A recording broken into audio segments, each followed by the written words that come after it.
TSC 2015 అడిగిన question, if the magnitude of 2 vectors are 3 and 4, అంటే ఒక రెండు వెక్టార్స్, అంటే ఏ అనే వెక్టార్ దాని ఒక మ్యాగ్నిట్యూడ్ 3 and 4, అంటే బి అనే వెక్టార్ దాని ఒక మ్యాగ్నిట్యూడ్ 4 అనుకుందాం.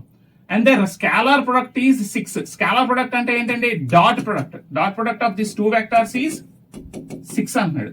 అయితే the angle between the vectors is, అంటే ఏ అండ్ బి మధ్య యాంగిల్ ఎంత అని అడుగుతున్నాడు. ఓకే, సో మన డాట్ ప్రొడక్ట్ యొక్క ఫార్ములా తెలుసు కదండి, A bar dot B bar is equal to mod A into mod B into cos theta. Okay, so ఇక్కడ ద స్కాలార్ ప్రొడక్ట్ ఇచ్చేసాడు, ఎంత అంటే 6, అంటే ఇది 6 అవుతుంది. సో ఈ ఏ ఒక మ్యాగ్నిట్యూడ్ ఎంత 3 అవుతుంది, బి ఒక మ్యాగ్నిట్యూడ్ ఎంత 4 అవుతుంది ఇంటూ కాస్ థీటా. ఓకే, ఇక్కడ మనకి థీటా వాల్యూ కావాలి. So 3 2s and 2 2s.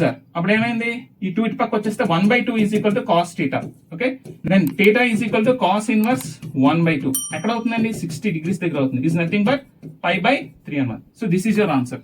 So ఇంత ఈజీగా సాల్వ్ చేయొచ్చు. మీకు ఈ వీడియో నచ్చినట్టయితే ఒక లైక్ ఇవ్వండి, అలాగే మీ ఫ్రెండ్స్ తో షేర్ చేయండి. For more videos follow our channel.